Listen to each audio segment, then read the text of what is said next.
Como é que o governo brasileiro gasta o nosso dinheiro, hein? De uma coisa simples, tipo um lápis, até um hospital inteirinho, cada compra pública afeta a nossa vida.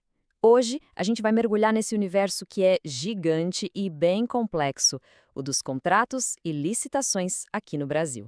Alguém já parou para pensar nisso? Parece uma pergunta simples, mas a resposta é o que define, sabe, a qualidade das escolas, dos hospitais, das estradas que a gente usa todo santo dia. O jeito que o governo faz essas compras tem um impacto direto nos serviços que chegam para gente. E para tentar botar ordem nessa bagunça, uma nova lei entrou em campo em 2021, com uma promessa de ser uma verdadeira revolução. A ideia era bem clara: deixar tudo mais ágil, mais moderno e, principalmente, mais transparente. Só que, como a gente vai ver, uma coisa é a promessa no papel. Outra coisa, bem diferente, é a vida real. Esse caminho entre o que a lei diz e o que acontece de verdade, ele tem se mostrado bem longo, cheio de obstáculos, de erros e, infelizmente, até de crimes. Ok, então vamos lá. Vamos entender primeiro qual era a grande sacada, a meta por trás dessa nova lei de compras públicas. Essa aqui é a famosa Lei 14.133 de 2021, a nova lei de licitações. O objetivo principal dela era bem direto: aposentar um monte de regra antiga e começar uma nova era na gestão pública.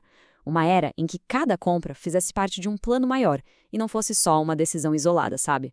E os pilares dessa lei são bem claros, né? Fortalecer a governança, ou seja, deixar as regras do jogo mais justas, exigir mais planejamento antes de gastar qualquer centavo, e o ponto que talvez seja o principal, aumentar a transparência para que qualquer pessoa possa ver exatamente para onde o dinheiro público está indo. Certo. Com essa promessa toda de transparência, qual foi a ferramenta que criaram para que todo mundo pudesse, de fato, fiscalizar essas compras do governo? Essa fala da procuradora Carliane Benício resume perfeitamente o espírito da coisa. A ideia é que fiscalizar os gastos públicos não seja só uma tarefa dos órgãos oficiais. Não, é um direito e agora uma possibilidade para toda a sociedade. E a grande estrela dessa transparência toda é o Portal Nacional de Contratações Públicas, o PNCP. Pensa nele como um gigantesco quadro de avisos digital. Ali, todos os órgãos do governo de todo o Brasil têm que publicar suas licitações. Em tese, tá tudo lá: quem está comprando, o quê, por quanto e, claro, quem ganhou. Pois é, e é aqui que a nossa análise começa a mudar um pouco de tom. A gente sai do mundo ideal da promessa e cai de cara na realidade, onde a nova lei está enfrentando seus maiores testes e, em muitos casos, está falhando. E para a gente ter uma ideia do tamanho do problema, vamos começar com esse número aqui: mais de 580 milhões de reais.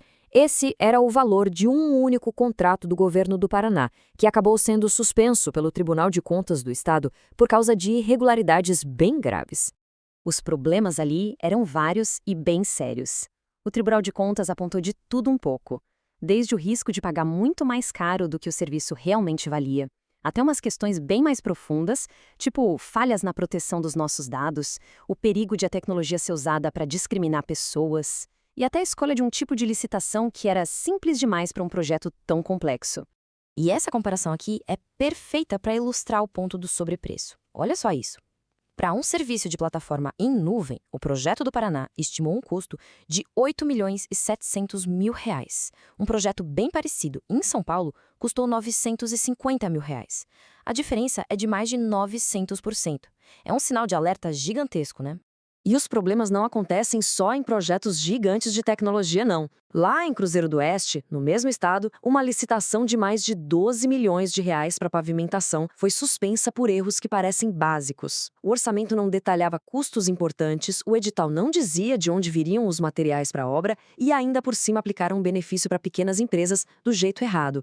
São falhas técnicas, mas que abrem uma porta enorme para o desperdício de dinheiro. E aí a coisa fica ainda mais séria, porque às vezes a gente não está falando só de erro administrativo ou de falta de preparo. Às vezes o problema é crime mesmo, com intenção de fraudar. É o que aconteceu na Operação Código Branco. Aí a Polícia Federal teve que entrar em cena para investigar um esquema de fraudes em licitações na área da saúde em várias cidades do Tocantins. O foco era uma empresa que, segundo as investigações, ganhava contrato atrás de contrato em processos que tinham toda a cara de jogo de cartas marcadas. E a lista de crimes que estão sendo investigados é longa e mostra a gravidade do esquema. Estamos falando de fraude no processo de licitação, desvio do dinheiro que devia para a saúde, corrupção de funcionários públicos, lavagem de dinheiro para esconder a origem ilegal da grana e até sonegação de impostos. É um combo completo. Diante disso tudo, a pergunta que não quer calar é: quem é que tem o poder e o dever de fiscalizar para que as promessas da lei virem realidade e esses crimes todos sejam punidos? Bom, a boa notícia é que existe todo um ecossistema de controle. Os tribunais de contas, como a gente viu nos casos do Paraná, analisam se os gastos são legais e eficientes. A Polícia Federal e o Ministério Público entram em campo para investigar quando há suspeita de crime e, o que é fundamental, a nova lei reforça o papel de cada cidadão, que, com as ferramentas de transparência, também pode e deve fiscalizar. Acho que a grande lição que a gente tira de toda essa análise é que não tem solução mágica. Uma nova lei, por melhor que ela seja no papel, é só o primeiro passo. A mudança de verdade depende de uma batalha que não para. Uma batalha entre modernizar as regras, melhorar a gestão no dia a dia e, acima de tudo, da nossa vigilância constante. E a gente encerra com essa provocação. Se a tecnologia e a lei estão nos dando cada vez mais acesso à informação sobre como o nosso dinheiro é gasto, qual é a responsabilidade que vem junto com esse poder? O que cada um de nós pode realmente fazer para ajudar a transformar essa promessa de transparência numa prática de verdade?